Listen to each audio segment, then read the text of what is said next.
Well, good morning. It's a lovely morning down here on the south coast.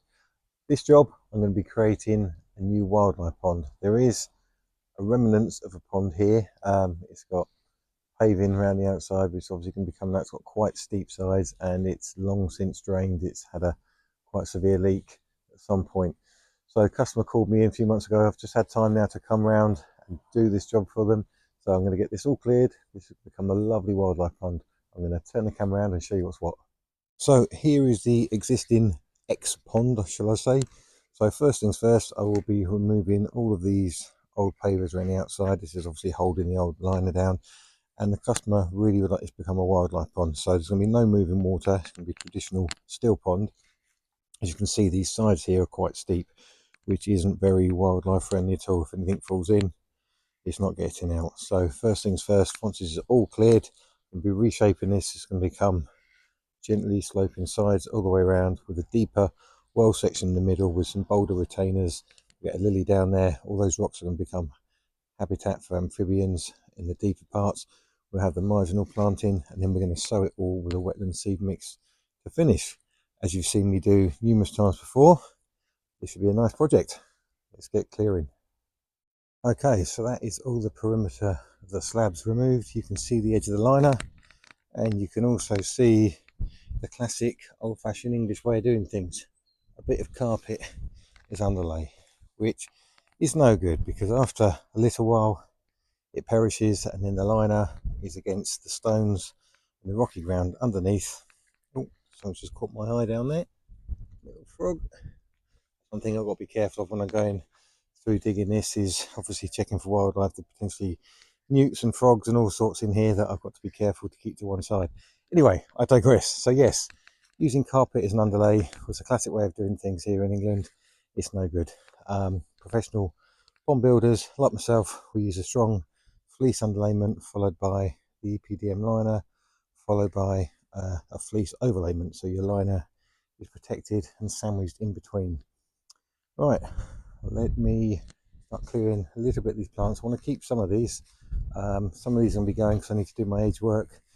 And the key thing today is going to be getting all this mix of soil and aquatic planting. It's going to be a bit damp at the bottom, so it might be a welly job, but we'll get this out. And like I say, got to be careful.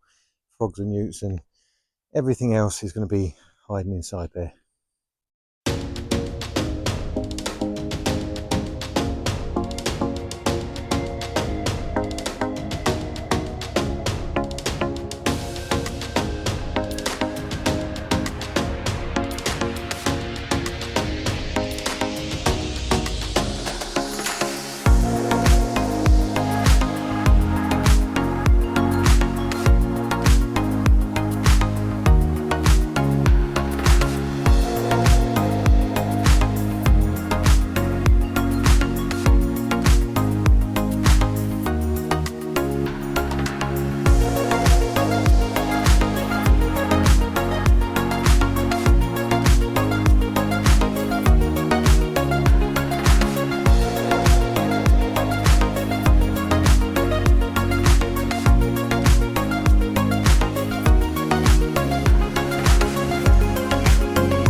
Okay, the existing pond is now cleared of all the plasticky, horrible, crumbly liner, the rotting carpet underlay, and the stony gravel that was on top. So that's good. As you can see, they did put it on a layer of bedding sand, which is good, but I say the plants had easily grown through the carpet where it rotted, and then so it's only like a bin bag type material liner that got brittle. So this pond didn't really have a chance really of staying watertight for too long. Anyway, I'm here to improve that.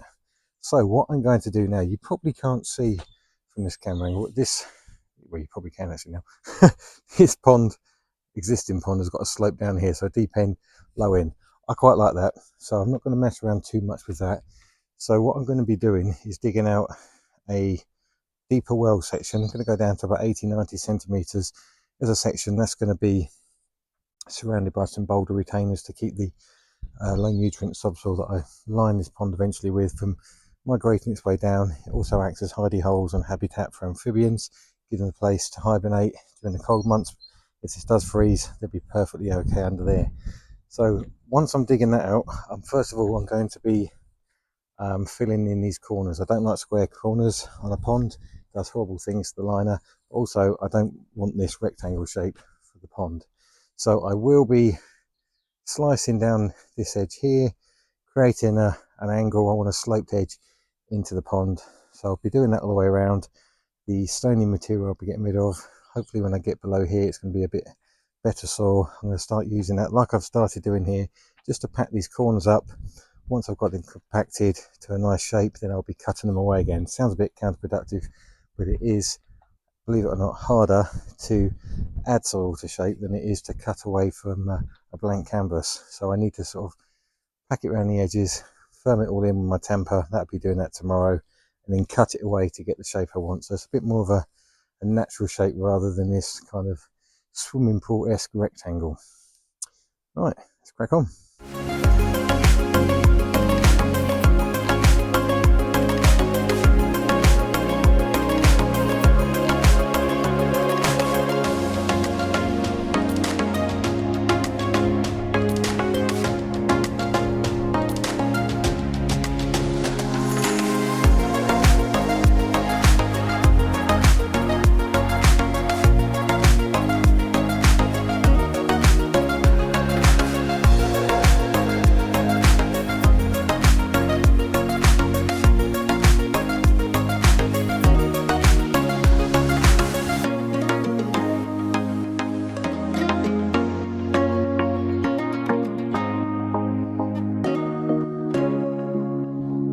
Well, that's not a bad first day's work. Skipper's filling up nicely, and I'm starting to get the shape of a wildlife pond going on around here.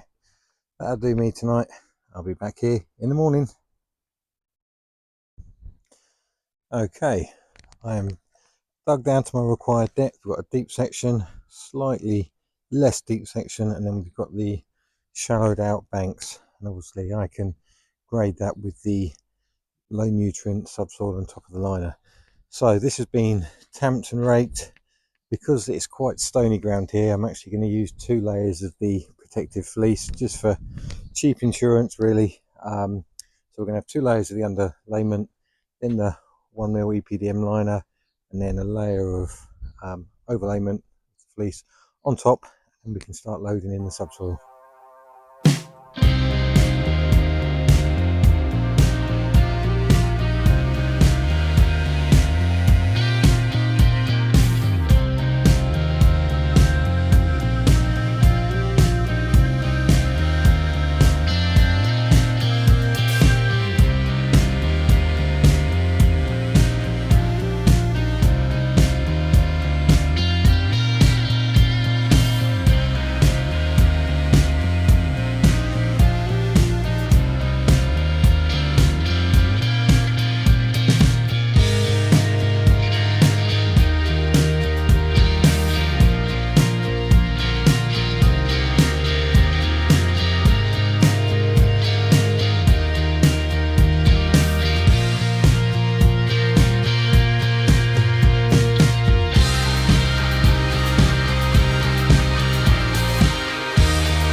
So pond is up to level, all the plants are in, a lot of the marginals are in.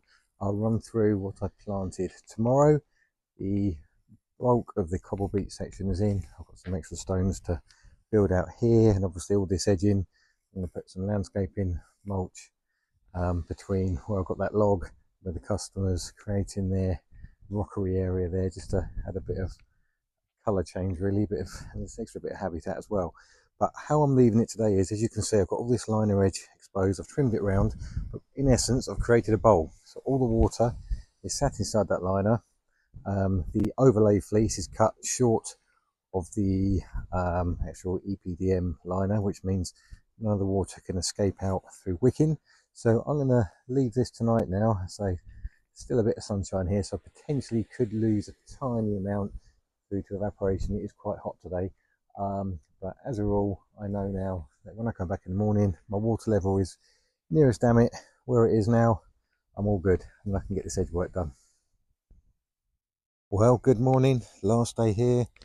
Water level is absolutely perfect. I've just given it a quick surface skim, a lot of floating debris, things that have washed off of the soil, and also the leaves and pollen from the trees around here.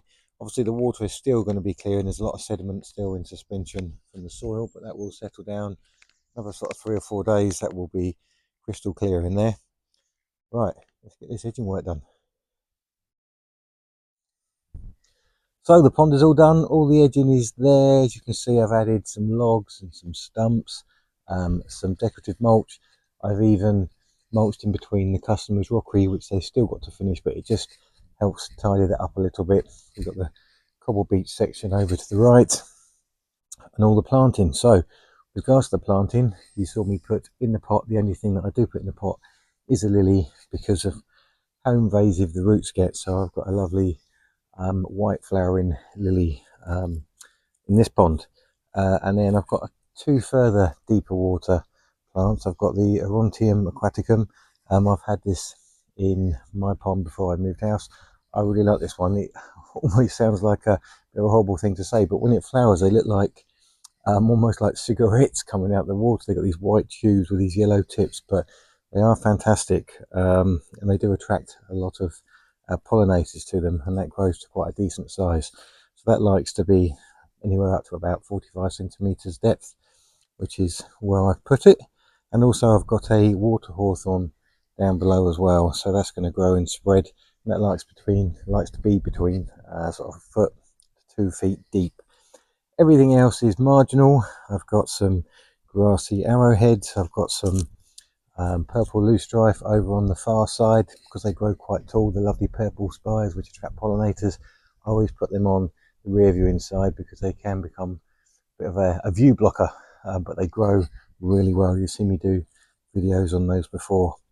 And then I've got 2 types of rush. I've got the Junctus inflexus, which is the hard rush. This is the one where you see the sort of brownish coloured plant leaves, plants, even flowers I should say, coming off the sides of them. And also got the common rush, which is more the straight, the green upright rushes, which you are more familiar with around ponds. I've got my classic giant marsh marigolds. I love these. I've got 4 of these I planted here in this plant, in this pond, and I've also got some water plantain, some white pickle, which I always plant, and last but not least, over there, so I should say, behind these 2, which I'll mention in a minute, I'll show it in a bit more detail. I've got one of the fibre optic plant, and these are a great oxygenating plant as well. They grow quite nicely, these green stems with these lovely fibre optic, funny enough, sort of white tips to them. They're quite a sight to behold. And then last but not least, I've got these 2 plants. I've got one here, one here. This first one, this lighter coloured one, is a variegated water dropwort, and that will flower white. And then the one behind it is a lesser spearwort, and that's going to be like yellow buttercups. Both will spread nice and wide, and they'll become a really good habitat for pollinators. And talking of oxygenators, the last job for me to do is to drop in some hornwort, which you've seen me do many times before. This is going to be the main source of providing oxygen to this pond. As it's a still pond, as in there is no running water, no pump, no waterfall, like you've seen me build so many times, this is how it's going to be provided naturally. And obviously there's a lot of the dust from the stones and the soil is still in suspension, which is why the water is clearing. It's cleared since yesterday, but I say that's going to take another 3 to 4 days before you can see through to the bottom. Obviously, if this was on a pump filtration system, this would be pretty much cleared by now, and we'd be looking at the very bottom of the pond. Anyway, last thing to do, let's get this hornwort in.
So I'm just trying to keep myself out of the sun so I don't get blinded when I talk to you.